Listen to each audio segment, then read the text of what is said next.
के जम्मू कश्मीर में फिर बिगड़ा मौसम। आज शाम तक मौसम में सुधार होने की संभावना। 21 और 22 जनवरी को फिर से बिगड़ेगा मौसम।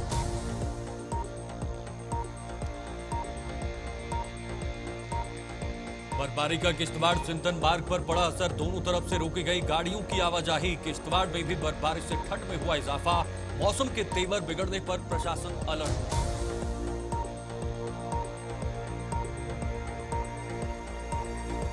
डोडा जिले में भी मौसम के बिगड़ने लगे तेवर। दूर दराज के इलाकों में बर्फबारी का दौर शुरू। डोडा शहर में बारिश से छूटी लोगों की कंपकपी। बर्फबारी से कई इलाकों में कटेगा सड़क संपर्क।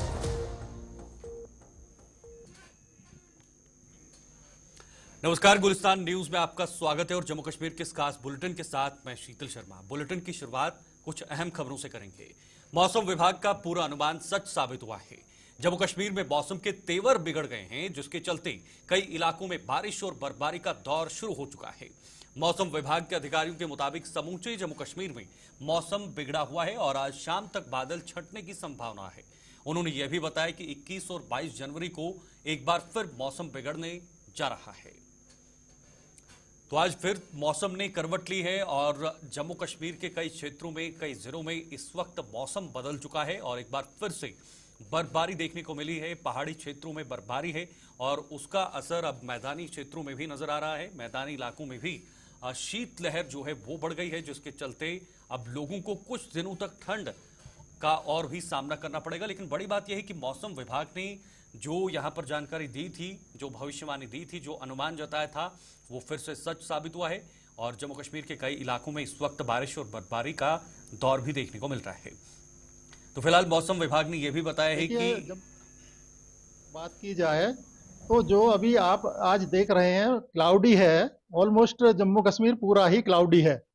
इसमें क्लाउड जो थोड़ा हल्का जम्मू के अंदर है, लेकिन ऑलमोस्ट देखा जाए पूरा क्लाउडी तो है ही है। उधर हल्के क्लाउड हैं। तो ये जो क्लाउड हैं या हल्की बारिश होने के चांसेस हैं, ये पूरे जम्मू कश्मीर के अंदर हैं। जम्मू के अंदर जम्मू डिवीजन और कश्मीर डिवीजन दोनों में ही है और लाइट रेन या हाई रिचेस पर स्नो हो सकता है। इससे ज्यादा कोई पॉसिबिलिटी आज नहीं लगती और शाम तक ये क्लाउड भी कम हो जाएंगे और उसके बाद में जो एक्टिविटी होगी वो 21-22 तारीख में होगी। वो भी पूरे जम्मू कश्मीर के अंदर ही होगी। लाइट रेन या स्नो होगी हाई रिचेस की, सेम जैसा आज वेदर दिखाई दे रहा है यही रहेगा। बीच में जो दिन होंगे उसमें पार्टली क्लाउडी या जनरली क्लाउडी रहेगा। वो बीच बीच में कभी पार्टली नजर आएंगे, कभी जो है जनरली क्लाउडी नजर आएंगे। लाइट स्नो है या लाइट रेन है, इसमें एडवाइजरी इशू करने की जरूरत नहीं पड़ती। अगर हमें लगता है कि अगर लाइट टू मॉडरेट रेन होने के चांस है या फिर हैवी होती है तो वार्निंग इशू की जाती है। अब इस तरह के वेदर में वार्निंग के कारण किश्तवाड़ सिंधन मार्ग यातायात के लिए बंद कर दिया गया है। इस मार्ग पर दोनों तरफ से गाड़ियों की आवाजाही रोक दी गई है। दूसरी ओर किश्तवाड़ शहर में भी बर्फबारी का दौर शुरू होने से शीतलहर में इजाफा हो गया है। प्रशासन ने भी लोगों को इस मौसम में एहतियात बरतने का आह्वान किया है। तो ये देखिए तस्वीरें किश्तवाड़ की हैं, जहां पर इस वक्त बर्फबारी हो रही है और लगातार बर्फबारी होने से अब तापमान में गिरावट देखने को मिल रही है। बर्फबारी और ये सफेद चादर वहां पर जो है वो बिछ गई है।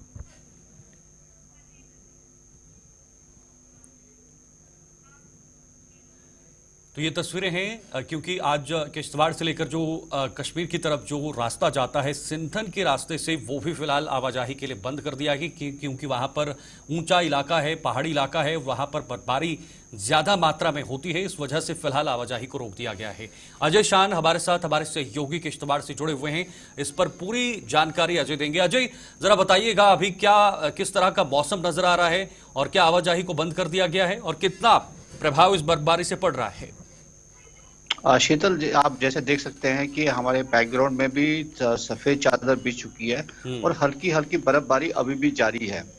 ये जो तस्वीर है ये किश्तवाड़ नगर की है, जो कि निचला इलाका माना जाता है, शहरी इलाका माना जाता है, लेकिन जो ऊपरी इलाके हैं वहां पर बर्फ की मोटी मोटी चादरें बिछ गई हैं। और जो जैसे आपने कहा कि सिंथन मार्ग जो है, सिंथन टॉप पर भी कई फुट बताया जा रहा है कि बर्फबारी हुई है। और एहतियात के तौर पर जब तक ना रास्ता क्लियर किया जाएगा, बर्फ हटाई जाएगी, दोनों तरफ से वाहनों की आवाजाही रोक दी गई है। हालांकि पहले ये जो सिंथन मार्ग था नवंबर से बंद हो जाता था, लेकिन इस बार हमने देखा है कि पिछले 1-2 सालों से बर्फ हटाने का काम तुरंत से शुरू किया जाता है, जिस वजह से वहां पर ट्रांसपोर्ट का जो आवाजाही है वो शुरू हो जाती है। तो फिलहाल अभी बर्फ हटाने का काम शुरू नहीं हुआ, लेकिन बर्फबारी जैसे हो रही है, तो जैसे बर्फबारी रुकेगी तो वहां पर भी बर्फ हटाने का काम शुरू होगा।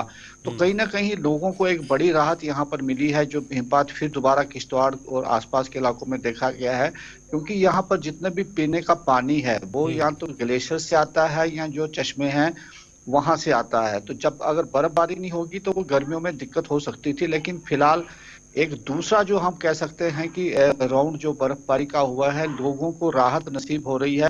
बेशक तापमान गिर गया है, लेकिन लोग पहले से इसके लिए तैयार थे, सारी व्यवस्थाएं अपने घरों में करके रखी थी, प्रशासन ने भी कंट्रोल रूम्स बना दिए हैं। लेकिन फिलहाल कोई उस तरह की बड़ी दिक्कत सामने तो नहीं आ रही है, लेकिन कहीं ना कहीं जो बच्चे हैं एक बार फिर इस बर्फ का लुत्फ देखते हुए नजर आ रहे हैं।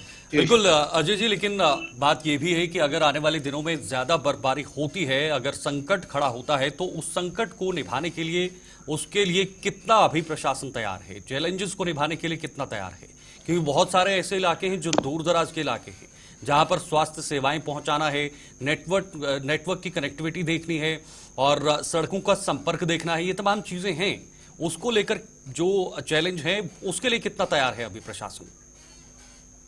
जी बिल्कुल, देखिए प्रशासन की तरफ से चाहे नेशनल हाईवे की बात करें या लिंक रोड्स की बात करें, तो वहां पर बर्फ हटाने का काम डिस्ट्रिक्ट एडमिनिस्ट्रेशन ने पूरा एक प्लान तैयार किया गया है और दूर दराज के इलाकों में भी मशीनरी जो है अवेलेबल करवाई गई है। ठीक है। तो जैसे हमने पहले देखा था कि जो पहले बर्फ दिसंबर में गिरी थी, तो तब भी कई जगहों पर सड़कें बंद हो गई थी, लेकिन जैसे मौसम साफ हुआ तो उसको गया, लेकिन तब बिजली का जो नेटवर्क था चरमरा गया था। लेकिन आज अभी वैसी कोई स्थिति देखने को नहीं मिल रही है। हालांकि दूर दराज के इलाकों में कहीं ना कहीं बिजली का दिक्कत जरूर सामने आ रही है, लेकिन जो नेटवर्क है वो पूरी तरह से यहाँ पर कम्युनिकेशन नेटवर्क अभी चल रहा है। प्रशासन की तरफ से जो कंट्रोल रूम बनाने के साथ साथ जो इमरजेंसी को डील करने के लिए टीमें भी बनाई गई है, क्योंकि सबसे ज्यादा जो लोड यहाँ पर पड़ता है सर्दियों में वो बिजली विभाग और सड़क विभाग पर पड़ता है। तो उनकी टीमें बर्फबारी में भी काम कर रही हैं। हमने पिछली बार भी देखा था कि ऊपर से बर्फ गिर रही थी, लेकिन बिजली के जो कर्मचारी थे वो जमीनी स्तर पर दिन रात काम कर रहे थे। तो कहीं ना कहीं ऑन टो है प्रशासन और जो दूसरी एजेंसीज हैं, और केवल इतना है कि उन तक खबरें पहुंचे कि कहां पर क्या दिक्कत है, तो एक्शन जरूर हो रहा है। लेकिन अभी वैसी स्थिति सामने नहीं आई है, क्योंकि जो निचले इलाके हैं यहाँ पर बर्फबारी अभी उतनी नहीं हुई है कि ज्यादा कोई दिक्कत सामने आए। अजय जी, जाहिर सी बात है, जब वहां पर बर्फबारी होती है तो लोग एक दूसरे जिले से वहां पर पहुंचते हैं, पर्यटकों का सिलसिला भी शुरू होता है, लोग वहां पर घूमने के लिए भी आ जाते हैं, बर्फ का लुत्फ उठाने वहां पर पहुंच जाते हैं। उनके लिए क्या कोई खास गाइडलाइन है प्रशासन की तरफ से? कोई उनके लिए कोई ऐसी गाइडलाइन है जो पर्यटकों के लिए खास तौर पर हो? और देखिए, जो पर्यटक स्थल मेन है बर्फबारी को देखने के लिए वो सिंथन टॉप है। तो वहां के लिए जो ऑलरेडी एक गाइडलाइन आ गई है कि जब भी तक क्लियर नहीं होगा रास्ता, कोई व्हीकुलर मूवमेंट वहां के लिए नहीं होगी। और जहां तक लोकल है, जैसे कि चौगान में आप देखते हैं कि बड़ी भीड़ जमा हो जाती है, तो उस तरह की गाइडलाइन कोई सामने नहीं आई है, क्योंकि नेशनल हाईवे अभी भी खुली है। ठीक है। जब से नेशनल हाईवे के हालात सुधरे हैं तो वो खुली हुई है, उस तरह की कोई दिक्कत इधर नहीं है। लेकिन जो ऊपरी इलाके हैं, जैसे मैंने कहा कि सिंथन में पहले से ही एक डायरेक्शन दे दी गई है कि चिनगाम से आगे कोई गाड़ियां नहीं जाएंगी, उधर से कुकरनाग से भी एक एडवाइजरी जारी की गई है। तो उस तरफ जैसे मौसम क्लियर होगा, रास्ता खुलने के बाद ही वहां पर पर्यटकों को जाने की इजाजत होगी, लेकिन फिलहाल कोई इजाजत उस तरफ के लिए तो नहीं है। जी शीतल, सिंथन रोड का जरा बताइएगा अजय जी, क्या इसको इसी तरह से बिल्कुल बरकरार रखा जाएगा आने वाले समय में? अगर बर्फबारी का थोड़ा सा ज्यादा वहां पर बर्फबारी हो जाती है तो क्या इसी तरह से उसको खुला रखने की कोशिश की जाएगी अगले 2 महीने तक, या जो आने वाला समय है? जी बिल्कुल, जो NHAIDSL के वहां पर प्लानिंग पिछले सालों से हम देख रहे हैं कि वहां पर स्नो कटर्स डिप्लॉय किए गए हैं। एक कॉन्ट्रैक्ट वहां पे गया है कि जो ऑल वेदर रोड तो नहीं है, क्योंकि बर्फबारी की वजह से वहां पर बर्फ जब गिरती है तो कुछ दिनों के लिए बेशक बंद रहे, लेकिन जैसे ही बर्फ हटती है तो ट्रांसपोर्ट के गाड़ियों की आवाजाही के लिए उसको खोला जाए। लेकिन उसकी भी असेसमेंट की जाती है, क्योंकि वो ग्लेशियर प्रोन इलाका है, बड़ी बड़ी मोटी परत वहां पर बिछ जाती है। तो जब तक उनकी तरफ से क्लियरेंस नहीं आती है, प्रशासन भी गाड़ियों की आवाजाही को इजाजत नहीं देता, क्योंकि हमने देखा है पीछे कि जो हिमपात के दौरान कुछ गाड़ियां आई थी वो बर्फ में दब गई थी, जिस वजह से कई लोगों की मौतें भी हुई हैं। तो सेफ्टी को प्रायोरिटी रखते हुए जब तक क्लियरेंस नहीं मिलती है, प्रशासन गाड़ियों की आवाजाही को एलो नहीं करेगा, बेशक रास्ते से बर्फ भी हटा दी जाए तो। ठीक है, बहुत बहुत शुक्रिया आपका अजय जी हमारे साथ जुड़ने के लिए और ये जानकारी साझा करने के लिए। इधर डोडा जिले में भी मौसम के तेवर बिगड़ गए हैं। जिले के दूर दराज के इलाकों में बर्फबारी का दौर शुरू हो गया है और डोडा शहर में बारिश के कारण ठंड से लोगों की कंपकपी छूट रही है। मौसम विभाग द्वारा की गई भविष्यवाणी के चलते प्रशासन पहले ही अलर्ट हो गया था। बर्फबारी से दूर दराज के इलाकों में सड़क संपर्क कटने की संभावना है, जिसके चलते इन इलाकों में जरूरी सप्लाई का बंदोबस्त पहले से ही कर लिया गया है। पहले जहां किश्तवाड़ के हालात अपने देखे और कितना वहां पर लोग तैयार हैं, प्रशासन कितना तैयार है, वहीं डोडा की बात करें तो डोडा में भी प्रशासन अलर्ट मोड पर है और लोगों ने अपने बंदोबस्त पहले ही कर दिए हैं, क्योंकि मौसम विभाग जिस तरह से जो भविष्यवाणी है या जो अनुमान पहले से ही जताता है वो सटीक बैठ रहा है। उसको देखते हुए डोडा के लोग पूरी तरह से तैयार नजर आ रहे हैं। विकास मरहास इस पर जुड़े हुए हैं। विकास, डोडा में भी बर्फबारी हो रही है, इससे पहले हमने किश्तवाड़ के दृश्य भी अपने दर्शकों को दिखाए और बताए कि वहां पर क्या हालात बने हुए हैं। जरा, क्योंकि डोडा और किश्तवाड़ एडजॉइनिंग है, डोडा में क्या हालात हैं और किस तरह से लोगों की तैयारियां नजर आ रही हैं? देखिए, पिछले 15 दिन से यहाँ के एडमिनिस्ट्रेशन हो या यहाँ के लोग हो, क्योंकि लगातार वेदर एडवाइजरी डोडा डिस्ट्रिक्ट के लोगों के लिए मिल रही थी और पहाड़ी वाला एरिया है और यहाँ पर जैसे मौसम करवट बदलता है तो बर्फबारी शुरू हो जाती है। चाहे फिर दूर दराज के जितने गांव हैं वहां पर रात के समय से ही बर्फबारी देखने को मिल रही है और सिटी वाला जो एरिया है यहाँ पर बारिश जो है काफी लंबे समय से चल रही है, यानी 3 से 4 घंटे हो चुके हैं। तो ऐसे में एडमिनिस्ट्रेशन अलर्ट जोन पे है और लगातार कांटेक्ट में है और किसी तरह का भी कहीं कोई सड़क बंद हो जाती है या किसी तरह की कोई दिक्कत यहाँ के लोगों को आती है तो इमरजेंसी हेल्पलाइन नंबर भी जारी किए हैं ताकि वो लोग जो है राब्ता कर सकते हैं, चाहे फिर हेल्थ रिलेटेड इश्यू हो या कोई प्रॉब्लम सामना करना पड़ रहा हो। बिल्कुल, लेकिन विकास, डोडा से अक्सर ऐसी खबरें सामने आती हैं जहां पर बुनियादी सुविधाएं उनको नहीं मिल पाती हैं। जो दूर दूर के इलाके हैं, जो ऊपरी इलाके हैं, ऊंचे इलाके हैं, वहां पर तो ऐसे आम दिनों में वहां पर जो है वो सुविधाएं नहीं मिलती हैं। तो इस बर्फबारी में कैसे मैनेज होता है? देखिए, दूर दराज के जितने भी गांव हैं, चाहे फिर देसा का एरिया हो, मरमत का एरिया हो या गंदो या गुंदना या भद्रवा के अलग अलग जगह का जो भी एरिया है, क्योंकि पहाड़ी वाला एरिया है, 90% के आसपास आबादी पहाड़ी या गांव के एरिया में रहती है। तो ऐसे में भगवान भरोसे रहते हैं ये तमाम लोग और क्योंकि ऐसे में यहाँ पर एडमिनिस्ट्रेशन का पहुंचना, लेकिन हाँ कोई बीमार हो जाए तो यहाँ की एडमिनिस्ट्रेशन लगातार अलर्ट पे है और इस तरह के 11 इमरजेंसी हेल्पलाइन नंबर अलग अलग सब डिवीजन में बना के रखे हैं कि ताकि किसी तरह की कोई दिक्कत किसी को आती है या कोई बीमार हो जाता है तो उस टाइम जो है एम्बुलेंस भेजी जाएगी या फिर भद्रवा का वो एरिया जहां पर लगातार इस तरह की बर्फबारी जहां पर देखने को मिलती है वहां पर स्नो क्लियरेंस का काम लगातार है, क्योंकि ताकि टूरिस्ट वहां पर घूमने फिरने आते हैं, जैसे कोई मौसम करवट बदलता है तो और ज्यादा रश जो है भद्रवा की ओर होता है। स्नो क्लियरेंस की आपने बात की, किस तरह के इंतजाम है और खासकर जिस विभाग पे ये निर्भर रहता है, जिस विभाग पर ये कंधों की जिम्मेदारी रहता है, वो संबंधित विभाग कितना तैयार है? देखिए, जो भद्रवा से बनी खटुआ के लिए जो रोड है, यानी खटुआ बनी वाला जो रोड है बिल्कुल गुलडंडा छतरगला से होता हुआ ये बियारो के अंडर है, वहां पर बियारो लगातार इस रास्ते को क्लियर करने का प्रयास करता है। तो दूसरा रोड जो चंबा के लिए कनेक्ट करता है भद्रवा से चंबा के लिए, ये फिलहाल 3 से 4 महीने जो है बंद रहता है, नवंबर या दिसंबर में बंद हो जाता है बर्फ के कारण। और उसके बाद जो है यहाँ की एडमिनिस्ट्रेशन किसी तरह का कोई रिस्क नहीं लेना चाहती है ताकि किसी लोग जो है कोई रिस्क लेकर इस रास्ते से न जाए, क्योंकि पहाड़ी वाला एरिया है तो ऐसे में कोई भी दुर्घटना नहीं हो, ऐसे में तमाम लोगों का ख्याल रखते हुए इस रास्ते को बंद किया जाता है और गर्मियों के टाइम पर इसे खोला जाता है। फिलहाल एडमिनिस्ट्रेशन लगातार यहाँ का अलर्ट पे भी है और साथ में लोग भी जो है अपना इंतजाम जो है पहले से करके रख देते हैं, चाहे फिर सर्दी के टाइम पर कोई भी चीजें हो, राशन की बात हो या फिर कोई भी हेल्थ से रिलेटेड कोई टेबलेट हो, ये तमाम चीजें जो है अपने घरों में रख देते हैं, ताकि ऐसे जैसे समय में घर से बाहर निकलना काफी मुश्किल होता है। विकास, इस बर्फबारी में दो बड़े मुद्दे हैं, चाहे वो बिजली हो या पानी हो। बिजली के पोल गिर जाना, तारें गिर जानी, ये तमाम चीजें हमने अक्सर देखी हैं बर्फबारी के दौरान में, और पानी की जो पाइपें होती हैं वो भी जम जाती हैं। तो क्या उस ओर भी कड़े कदम उठाए गए हैं? देखिए, एक बिल्कुल माउंटेन वाला एरिया है, बिल्कुल ऐसे वाले एरिया में यहाँ के जो लोग काम करते हैं, तो कहीं ना कहीं उस टाइम लापरवाही भी बरती जाती है, क्योंकि कई लकड़ी के खंभे लगे हुए हैं। तो ऐसे में जब भी बर्फबारी होती है तो उसके बाद जो है लाइट डिस्कनेक्ट हो जाती है। तो कई गांव ऐसे हैं जहां पर बर्फबारी होने के बाद 3 से 4 दिन तक जो है लाइट तक नहीं पहुंचती। दूसरी पानी की बात करें, जहां पर जिस पाइप को जो है लगभग 2 से 3 फुट जमीन में दबा के रखना होता है, ये पाइपें जो है बिल्कुल ऊपर से होती है, जिसको कोरा लग जाता है। तो ऐसे में पानी पहुंचना काफी मुश्किल होता है लोगों तक। तो इन सब चीजों का ध्यान अगर पहले से रखा जाए तो लोगों को दिक्कत भी नहीं होगी, पानी की सुविधा भी होगी, और साथ में बिजली का भी ख्याल रखा जाएगा अगर प्रॉपर तरीके से यहाँ पर इलेक्ट्रिक खंभे लगे हों। ओके, बहुत बहुत शुक्रिया आपका विकास, हमारे साथ ज्वाइन होने के लिए, और डोडा से भी वो तस्वीर दिखाने के लिए जो इस वक्त डोडा में दृश्य है। बर्फबारी हो रही है, प्रशासन अलर्ट मोड पर है, लोग पूरी तरह से तैयार नजर आ रहे हैं। वहीं गणतंत्र दिवस को अब मात्र 10 दिन शेष रहते जम्मू कश्मीर के तमाम जिलों में सुरक्षा व्यवस्था चाक चौबंद कर दी गई है। डोडा जिले में भी जम्मू कश्मीर पुलिस एक्शन में आ गई है, जिसके चलते वहां अतिरिक्त नाके लगा दिए गए हैं। डोडा शहर के अलावा जिले के दूर दराज इलाकों में लगे इन नाकों पर हर गाड़ी की सख्ती से जांच की जा रही है, और उनमें सवार लोगों के पहचान पत्र भी देखे जा रहे हैं। पिछले साल डोडा में हुए आतंकी हमलों और मुठभेड़ों से सबक लेते हुए जम्मू कश्मीर पुलिस सुरक्षा व्यवस्था में कोई ढील नहीं दे रही है।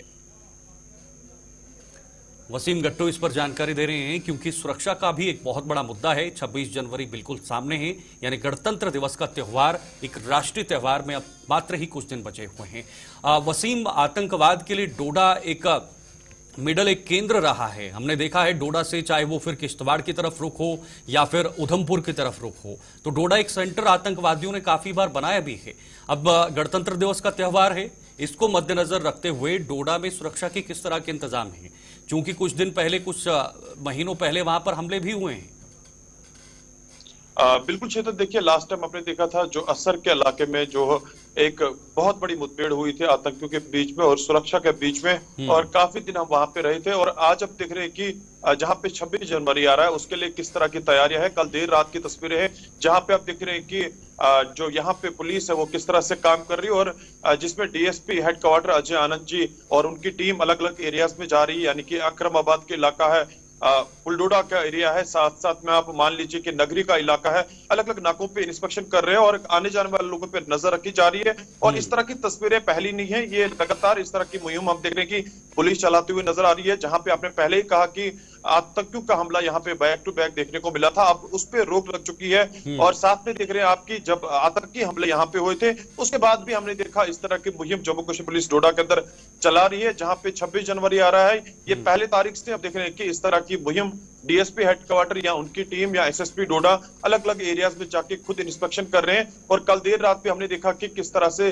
जम्मू कश्मीर पुलिस अलर्ट है, लोगों पे नजर रखी जा रही है, आने जाने वाले लोगों पे नजर है। और अगर हम बात करें एडमिनिस्ट्रेशन की, उन्होंने भी लगभग तैयारियां जो है मुकम्मल कर दी है। स्पोर्ट्स ब्यूरो को काफी ज्यादा सजाया जा रहा है और कुछ दिन के बाद जहां पे 26 जनवरी बनाया जाएगा, काफी जज्बे के साथ वो 26 जनवरी बनाया जाएगा। जी बिल्कुल वसीम, बहुत चुनौतियां रहती है वहां पर पुलिस प्रशासन के लिए, क्योंकि जम्मू से डोडा की तरफ या किश्तवाड़ की तरफ जाना, यहां से भी प्रवेश होता है, या फिर किश्तवाड़ की तरफ से डोडा या डोडा से जम्मू की तरफ आना, वो भी एक चुनौती रहती है।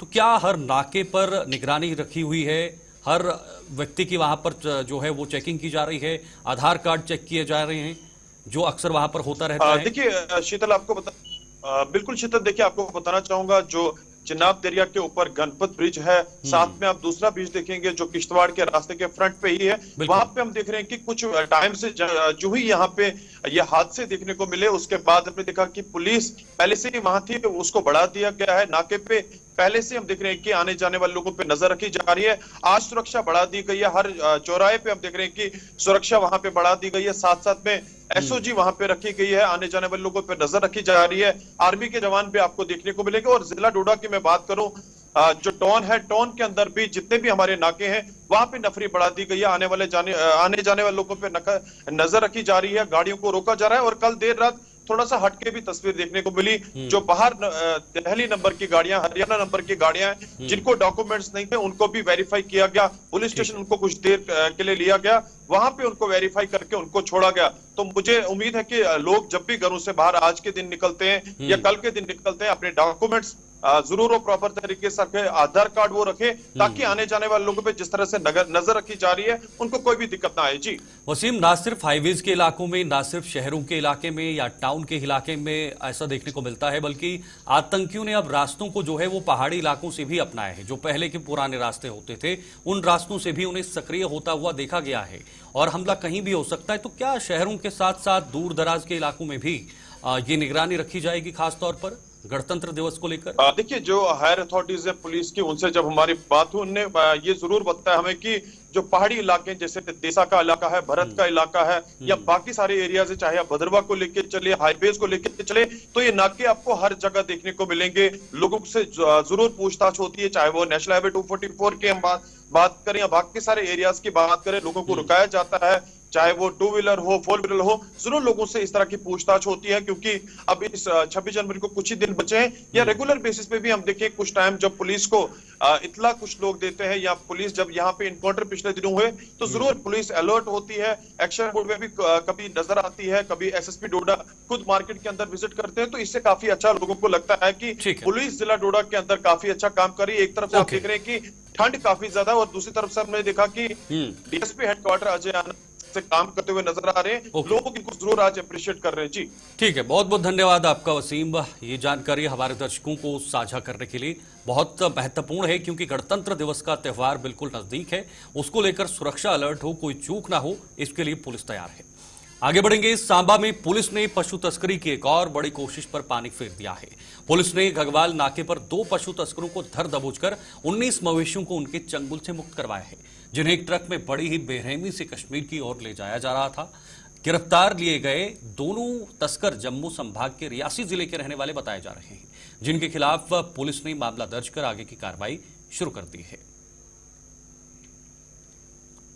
तो ये पशु तस्करी का मामला, लेकिन इस कोशिश को फिलहाल नाकाम कर दिया है। घगवाल में 19 मवेशी बरामद किए गए हैं और इसमें 2 लोगों को गिरफ्तार किया है, जो तस्वीरें भी आप देख रहे हैं। पूरी जानकारी लेंगे, ऋषि खजूरिया हमारे साथ जुड़े हुए हैं। ऋषि, पशु तस्करी का मामला सांबा के लिए बिल्कुल भी नया नहीं है, एक बहुत बड़ा मामला है और लगातार वहां पर चल रहा है, नियमित रूप से चल रहा है।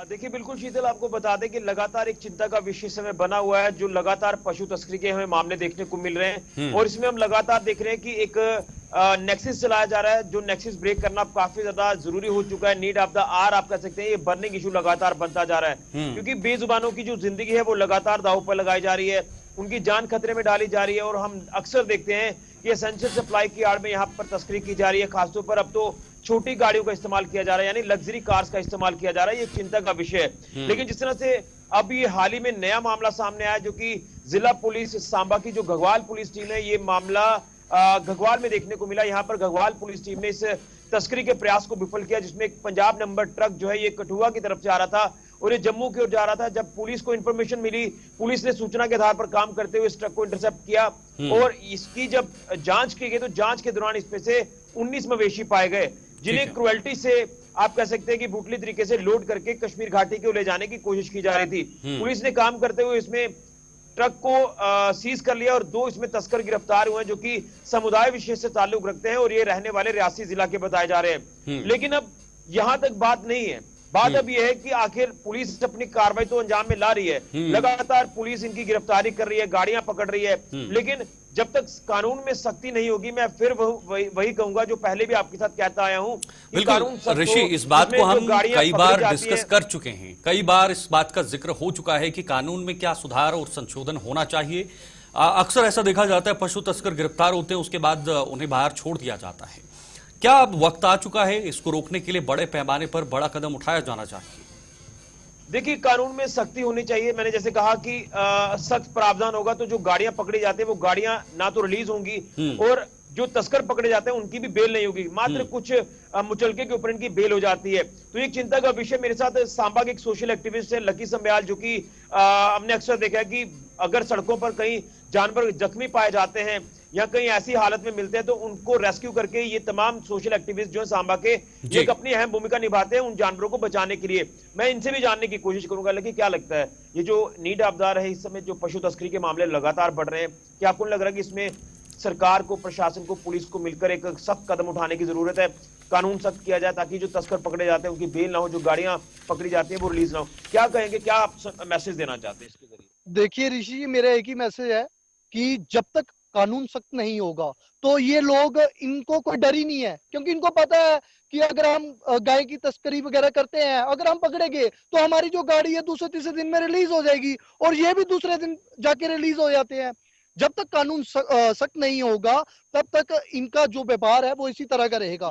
मैं आपको स्पष्ट कर दूं ऋषि जी, पिछले काफी समय से आप देखिए सांबा के अंदर, चाहे वो बाजार की बात करूं, चाहे वो मंडियास की बात करूं, चाहे नियर अबाउट गांव की बात करूं, रोज दिन दिहाड़े लोगों के घर के बाहर से गायें यहां से उठाई जा रही हैं।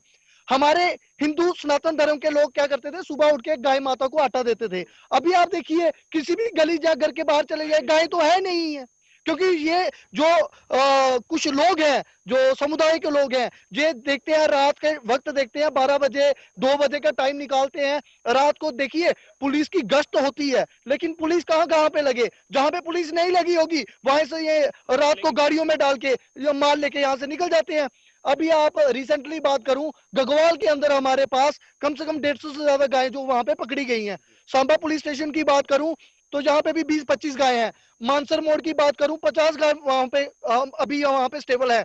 हम चाहते हैं जब तक गाय की तस्करी को तब तक नहीं रोका जाएगा, जब तक जो भी हमारी गाय माताओं को लेके यहां से जाएगा, जब तक उनको कम से कम पीएसए नहीं लगाया जाएगा, उनको 2 साल की सजा नहीं दी जाएगी, तब तक ये लोग बिल्कुल सुधरने वाले नहीं है, क्योंकि उनको ये पता है कि हफ्ते के अंदर कोर्ट से मुजरका भर के ये लोग बाहर आ जाते हैं। बिल्कुल। तो क्या आप लोग लग रहा है कि सख्त कानून बनाने की जरूरत है? बिल्कुल, कानून इतना सख्त होना चाहिए, पुलिस को और प्रशासन को, अधिकारियों को साथ में बैठ के इसके ऊपर एक ऐसा संज्ञान लेना चाहिए, जो भी व्यक्ति अगली बार मतलब अगर कोई करता है तो उसको इतनी कड़ी सजा मिलनी चाहिए कि उनके आने वाली नस्लें याद करें कि उनको इस तरीके से सजा मिली थी। बिल्कुल। तो यहाँ पर यही कहा जा रहा है कि सख्ती जो है वो कानून में की जाए, सख्त प्रावधान लाए जाए ताकि जो तस्कर पकड़े जाते हैं उनकी बेल नहीं हो और इनको सबक जो है वो सिखाया जाए, क्योंकि ये कहीं ना कहीं एक चिंता का विषय है। एक विशेष अगर कम्युनिटी को लेकर बात करो तो सेंटिमेंट्स लगातार हर्ट किए जा रहे हैं। आखिर कब तक ऐसा चलेगा, इनके ऊपर कहीं ना कहीं सख्त कदम उठाने की काफी ज्यादा जरूरत है। ठीक है, बहुत बहुत शुक्रिया ऋषि हमारे साथ जुड़ने के लिए और इस जानकारी के लिए। बहुत बड़ी बात कही कि